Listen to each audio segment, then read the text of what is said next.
Carol Burnett names the 5 most evil people in Hollywood. For over 5 decades, Carol Burnett has been America's comedy sweetheart, the red-haired wonder whose infectious laugh, remarkable talent, and genuine warmth made her a television legend. Her groundbreaking variety program, The Carol Burnett Show, ran for 11 seasons and earned 25 Emmy Awards, cementing her place in entertainment history. But behind that radiant smile and legendary ear tug lies a woman who has navigated the treacherous waters of Hollywood with remarkable resilience. Throughout her storied career, Burnett has encountered individuals whose behavior revealed the darker side of show business, people whose actions toward her range from personally hurtful to professionally devastating. Carol is America's sweetheart, but she's no pushover, revealed a former CBS executive who worked closely with Burnett during her variety show's heyday. She has an incredible memory, not just for comedy sketches, but for how people treated her along the way.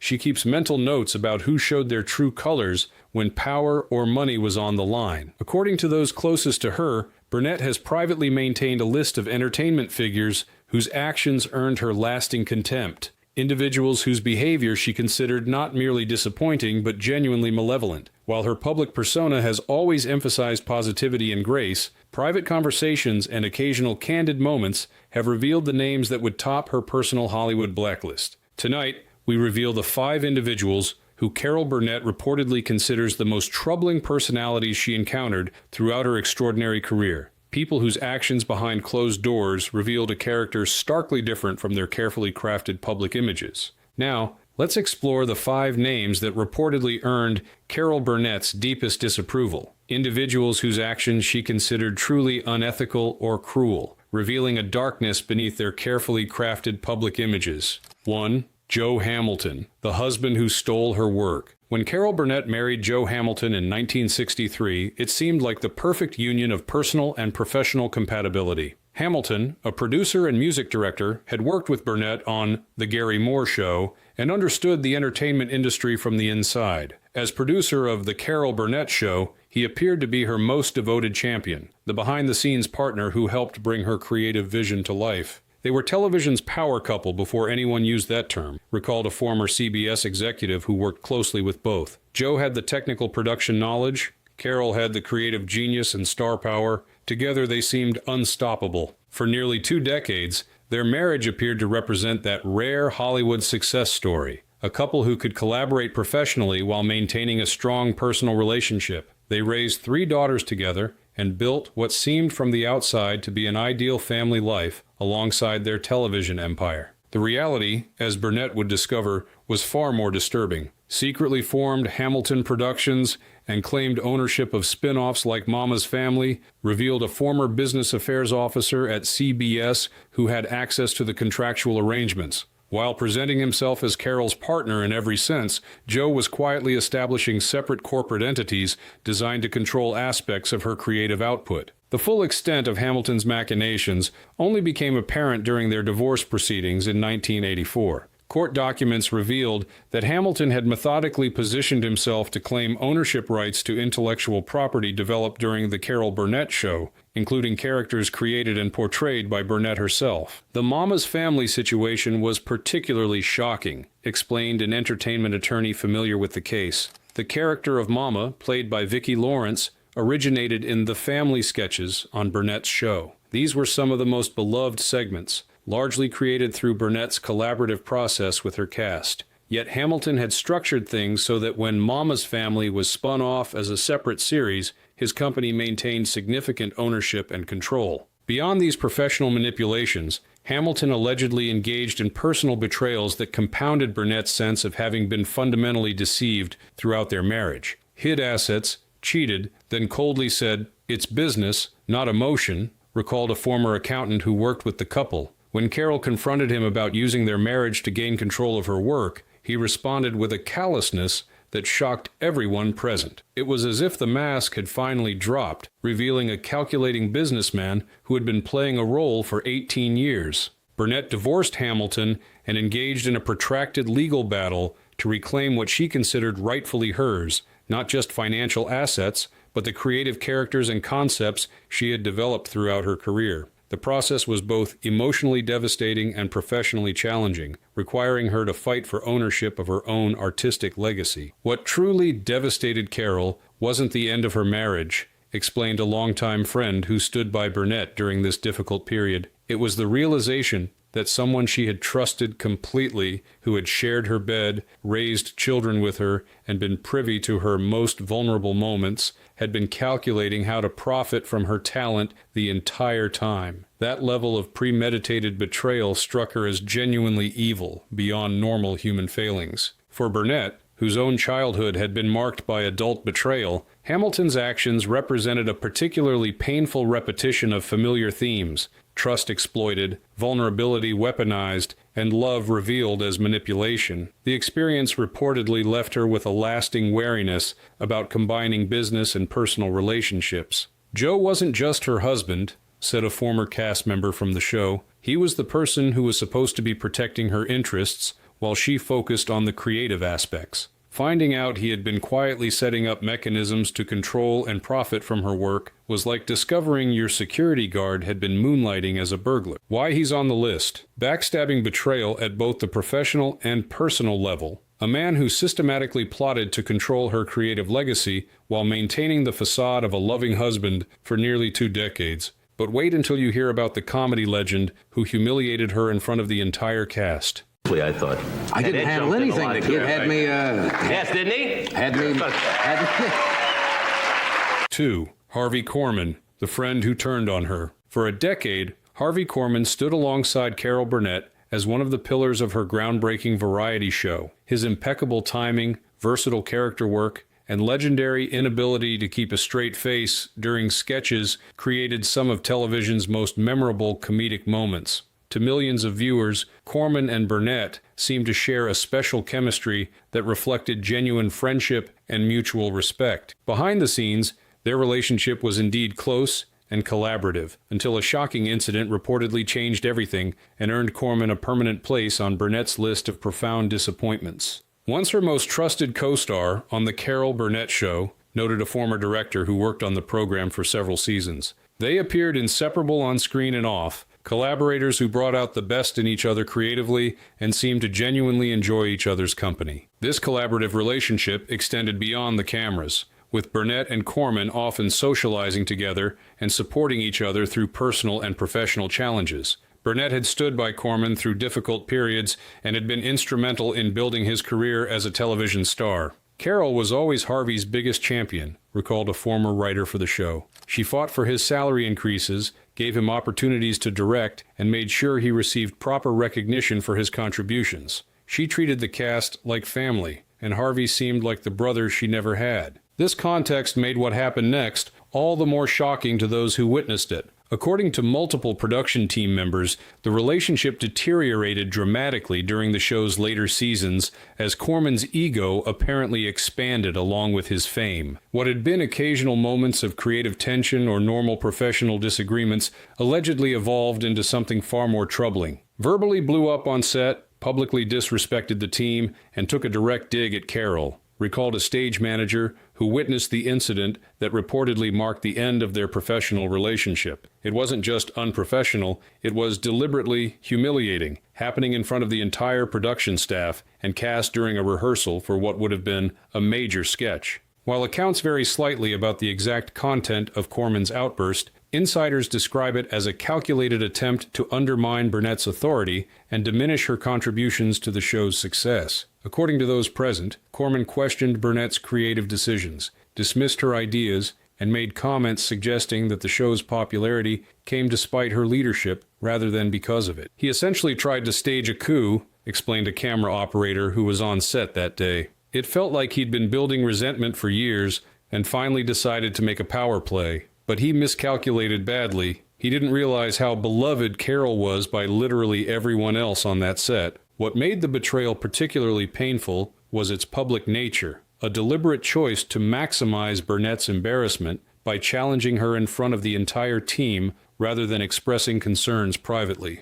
This public humiliation aspect reportedly struck Burnett as revealing Korman's true character and intentions. She fired him on the spot, despite their deep bond, said a former production assistant who witnessed the aftermath. I've never seen Carol make a decision that quickly or definitively. She didn't yell or create a scene. She simply said, "I think we're done here," walked calmly to her office, and instructed her producer to make arrangements for Corman's departure. While the public narrative around Corman's exit from the show was carefully managed to preserve both their reputations, officially described as an amicable parting as Corman pursued other opportunities, those present that day reportedly never forgot the look on Burnett's face as she absorbed the betrayal of someone she had considered family. It was like watching someone get stabbed and realize who was holding the knife, recalled a guest star who happened to be rehearsing that day. There was this moment of shock, then pain, then this calm dignity as she made the decision to cut him loose. She understood that allowing that kind of behavior would poison everything they had built together. The incident reportedly had lasting implications for how Burnett viewed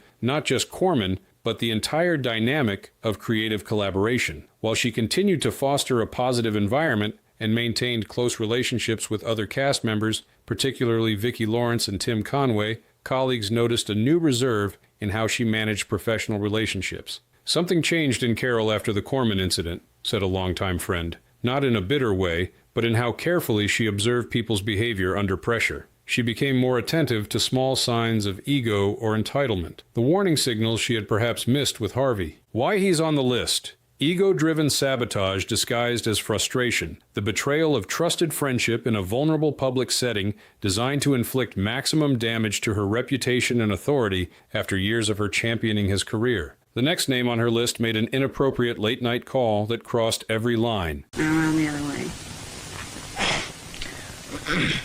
All the way around, though. 3. Marlon Brando, the charmer who crossed the line. Marlon Brando revolutionized acting with his raw, naturalistic performances in films like A Streetcar Named Desire and On the Waterfront, before cementing his legendary status with The Godfather. By the 1970s, he had achieved a level of power and mystique unmatched by virtually any other actor in Hollywood. According to those close to Burnett, this power allegedly led to a disturbing interaction that demonstrated Brando's darker, predatory side. Called Burnett at 3 a.m., praised her, then got creepy and inappropriate, revealed a longtime friend in whom Burnett had confided about the incident. What started as seemingly innocent admiration quickly veered into territory that made her deeply uncomfortable. The incident reportedly occurred during the mid-1970s when both Burnett and Brando were at significant points in their respective careers. Burnett's variety show was a television institution, while Brando was experiencing a career renaissance following The Godfather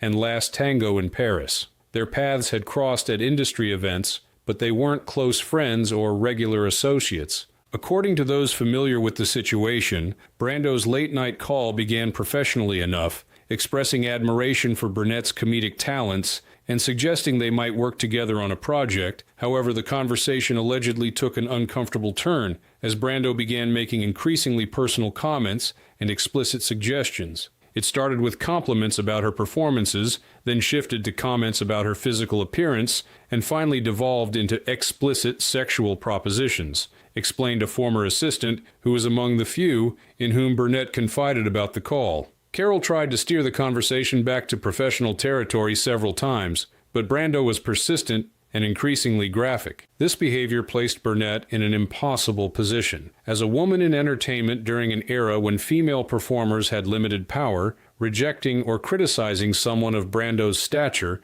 carried significant professional risk. Yet the content of the call was reportedly so inappropriate that maintaining a cordial response became increasingly difficult. She tried to end the call politely several times, the assistant recalled, but Brando kept talking, becoming more explicit and pressuring. It wasn't just inappropriate, it felt predatory, taking advantage of both his status and the isolated nature of a late-night phone call. The incident might have remained a private, uncomfortable memory had it not been for what happened next. Somehow, details of the call became public knowledge through Hollywood gossip channels, creating additional humiliation for Burnett. Rather than apologizing or maintaining discretion, Brando reportedly dismissed the entire situation in a way that cemented his place on Burnett's list of genuinely troubling personalities. "Media turned it into a circus," said a former publicist familiar with the aftermath. "Gossip columnists picked up the story, presenting it as Brando making a pass at Burnett.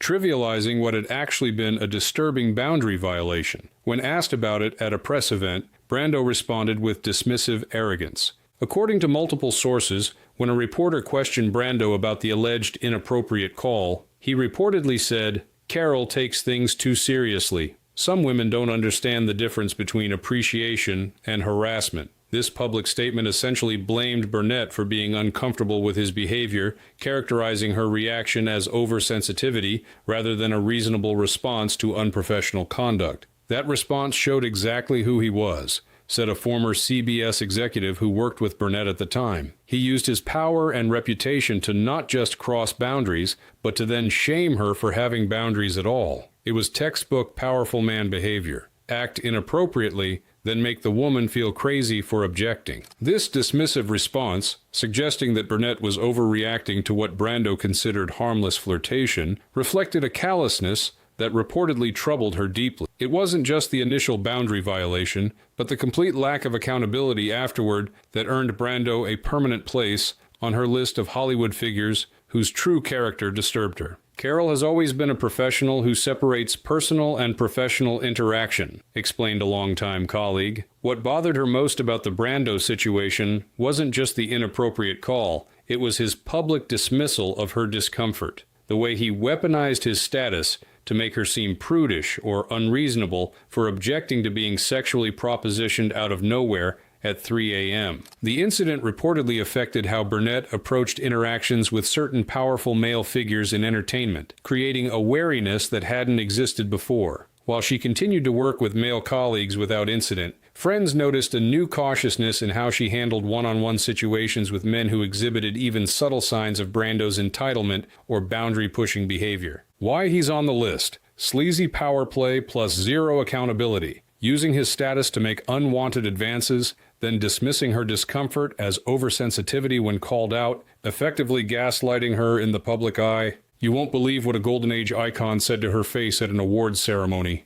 I'm very grateful to the Academy's Board of Directors for this happy tribute, and to Frank for coming here especially to give it to me. 4. Cary Grant, the elitist who mocked her to her face. Cary Grant defined sophisticated charm for generations of moviegoers, creating an image of debonair perfection that made him one of cinema's most enduring icons. His immaculate appearance, transatlantic accent, and seemingly effortless grace established a standard of male elegance that few could approach. According to those close to Burnett, however, her personal encounter with Grant revealed a much less appealing reality. A man whose elegant facade concealed genuine contempt for performers he considered beneath his station. At an award show, belittled her show, said a former television producer who witnessed the exchange. "Oh, that show? The one where she waves her arms and overacts?" he remarked within her hearing, clearly intending for the comment to reach her. The incident reportedly occurred at a major industry awards ceremony in the late 1960s or early 1970s, when Burnett's variety program was at the height of its popularity and critical acclaim. Rather than showing the collegiality expected at such industry events, Grant allegedly made dismissive remarks about Burnett's physical comedy style, comments specifically designed to diminish her achievements and artistic contributions. It happened during the pre-ceremony reception, recalled an attendee who was standing near Burnett when the comment was made. Carol was speaking with a small group of television executives when Grant approached a nearby circle. Someone mentioned her show's recent Emmy wins, and Grant made his cutting remark just loudly enough for her to hear, though he wasn't directly addressing her. What made the comment particularly hurtful was its deliberate targeting of Burnett's physical comedy, the highly skilled performance style that had become her trademark. By characterizing her work as simply waving her arms and overacting, Grant was not just expressing personal dislike, but attempting to delegitimize her entire approach to comedy. Carol calmly clapped back. "He never apologized," continued the witness.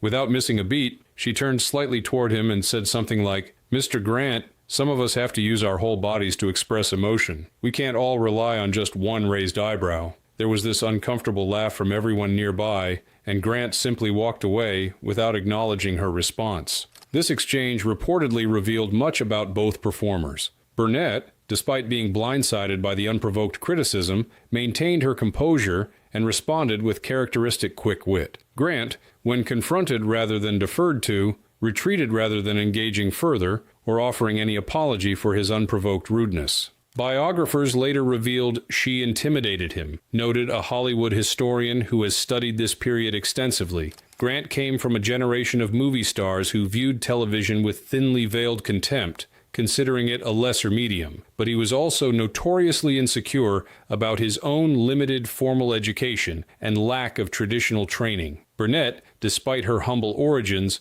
was actually more formally educated in theater than Grant, who had no formal training at all. This context helps explain what might otherwise seem like a puzzling interaction. Grant's contempt likely masked his own insecurity about Burnett's groundbreaking success in a medium, television, that he had never fully conquered, despite attempts to transition his career there. His dismissal of her physical comedy also reflected old Hollywood's general disdain for more democratic, accessible performance styles that appealed directly to middle America. What made Grant's behavior particularly troubling to Carroll wasn't just the insult itself, explained a friend of Burnett's, but what it revealed about his attitude toward female comedians and working-class performers who hadn't come up through the studio star system. His comments suggested not just personal dislike, but a broader elitism that dismissed entire categories of entertainment as beneath serious consideration. The incident reportedly created an invisible but permanent barrier between Burnett and Grant, a tension visible at subsequent industry events where they maintained cordial but distinctly cool interactions. While Burnett never publicly criticized Grant, those close to her noted that she mentioned this encounter when discussing the sometimes painful divide between television and film communities during her early career. Carroll never forgot that moment, said a longtime colleague, not because the criticism itself was so devastating, she had certainly heard worse, but because it revealed something ugly about someone whose public persona was built on charm and sophistication. The gap between Grant's cultivated image and his actual behavior struck her as particularly revealing about Hollywood's layers of deception. Why he's on the list: open disdain for working-class, woman-led comedy, the casual cruelty of old Hollywood elitism directed at a pioneer who had earned her place through talent rather than connections, revealing the hollow nature of his sophisticated persona. The final name on her list kept her from one of television's biggest platforms for decades. Been on Saturday Night? No. You're kidding. They've never had Carol. I would never kid you. Would you host it? You should host it. If I was asked. 5. Lorne Michaels, the gatekeeper who erased her legacy. Lorne Michaels transformed American comedy with the creation of Saturday Night Live in 1975, establishing a cultural institution that has launched countless careers and shaped humor for nearly 5 decades. As the show's creator and executive producer, Michaels has wielded extraordinary influence over who receives the career-defining opportunity to host SNL, a platform that has welcomed everyone from politicians to athletes to entertainment legends. According to those close to Burnett, Michaels also engaged in what she considered a deliberate campaign to minimize her contributions to television comedy through her conspicuous exclusion from this platform. Never invited her to host SNL, revealed a former NBC executive familiar with the situation. Despite multiple suggestions from cast members and writers over the years, Michaels consistently refused to extend an invitation to one of television's most accomplished comedy performers, a woman who had essentially created the variety sketch format that SNL later adapted for late night. This exclusion became increasingly noticeable as SNL welcomed other comedy legends as hosts, including performers from Burnett's era with less impressive television credentials. George Burns, Bob Hope, Milton Berle, and numerous other comedians from earlier generations received hosting invitations, making Burnett's absence seem less like an oversight and more like a deliberate choice. Dismissed her as not the spirit of the show, a former SNL writer claimed. Michaels allegedly told staff that Burnett's brand of comedy was too old-fashioned or variety show for SNL, despite regularly featuring hosts from earlier entertainment eras whose styles were far more dated than Burnett's adaptable comedic approach. This explanation struck many as particularly puzzling, given Burnett's demonstrated versatility and willingness to embrace edgier material throughout her career. Her variety show had often pushed boundaries for its era, tackling social issues and including more daring content than most primetime programming. Moreover, Burnett had continued evolving as a performer, taking on dramatic roles in contemporary comedy that proved her range extended far beyond the variety format. The "not right for SNL" excuse never made sense, explained a television critic who has covered both Burnett and SNL extensively. This was a performer who had mastered every comedy format she attempted: sketch, parody, musical comedy, improvisation, character work. The idea that she somehow wouldn't understand or adapt to SNL's approach was absurd to anyone familiar with her work. When fans and industry insiders began questioning the omission more vocally in the 1990s and 2000s, the responses from NBC and the show's production team were reportedly vague and inconsistent, offering scheduling conflicts or other logistical explanations that changed over time.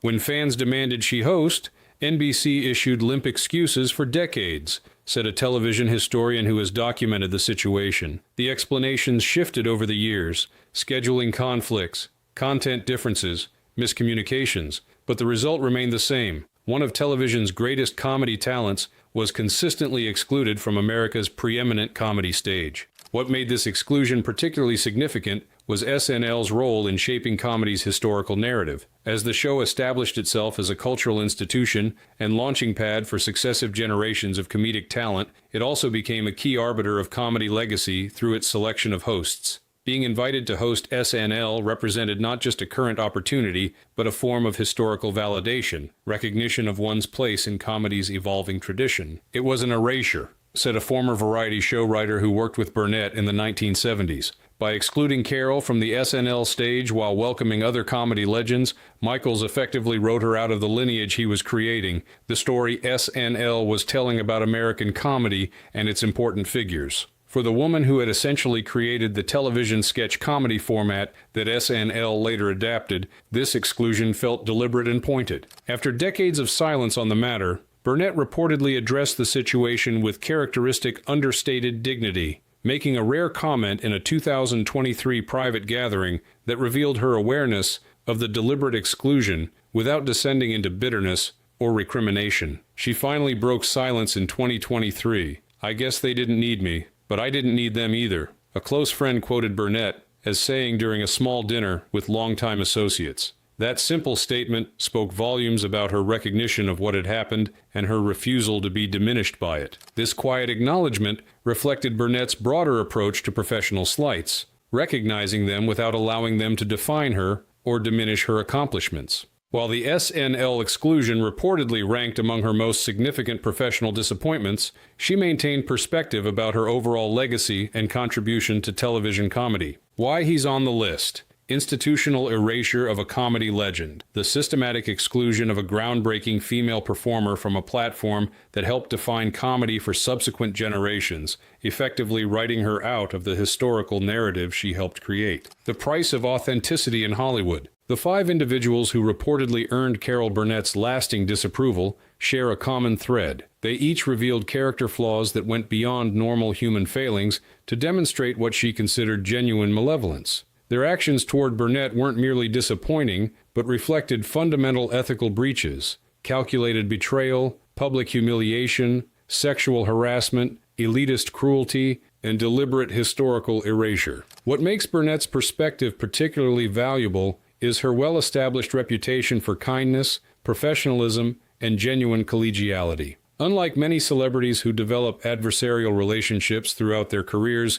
Burnett maintained positive, often decades-long connections with countless collaborators, from major stars to behind-the-scenes crew members. Carol doesn't hold grudges easily, explained a longtime associate who worked with Burnett from her variety show through later projects. Her default setting is empathy and understanding. For someone to make her most evil list, they had to reveal a level of cruelty or calculation that went beyond normal human failings. These weren't people who simply disappointed her. They were people who violated fundamental principles of decency she considered non-negotiable. This selective judgment reflects Burnett's nuanced understanding of human behavior, an ability to distinguish between ordinary imperfection and extraordinary malevolence. Having experienced genuine hardship in her early life and navigated the entertainment industry's many pitfalls, she developed what associates describe as an unusually clear moral compass about the difference between understandable weakness and deliberate harm. What sets these 5 apart in Carol's mind isn't that they hurt her feelings or created professional obstacles, noted a former co-star who remained close to Burnett throughout her career. It's that their actions revealed character flaws so fundamental that she considered them genuinely dangerous, not just to her, but to anyone unfortunate enough to be vulnerable to their power or manipulation. The patterns revealed in these 5 cases reflect broader issues within entertainment culture: the exploitation of personal relationships for professional gain, the weaponization of public humiliation, the abuse of power for sexual gratification, the persistence of elitism despite democratic success, and the systematic exclusion of pioneering voices from the historical narrative. For Burnett, navigating these challenges while maintaining her own integrity represented perhaps her greatest achievement, one that transcends even her considerable professional accomplishments. Her ability to recognize genuine malevolence without becoming embittered or cynical speaks to a resilience forged through early hardship and sustained through unwavering commitment to her own values. What makes Carol special isn't just her talent, reflected a former colleague who worked with Burnett for over 2 decades. It's her ability to see people clearly, their virtues and their flaws, without losing her fundamental compassion or compromising her principles. She recognized evil when she encountered it, but never allowed it to change who she was or how she treated others who deserved her kindness. In this sense, Burnett's private list of Hollywood's most evil personalities reveals as much about her character as it does about theirs, a testament to maintaining authentic values in an industry often lacking in moral clarity. Her ability to judge without becoming judgmental, to recognize darkness without being consumed by it, represents a different kind of performance, one more impressive than any comedy sketch or character portrayal. Carol's real legacy isn't just her groundbreaking television show or her incredible performances, concluded a longtime friend. It's how she demonstrated that success doesn't have to come at the expense of your humanity, that you can reach the pinnacle of an often cruel industry while maintaining your integrity and compassion. That's why people who know her well respect her even more than those who only know her work.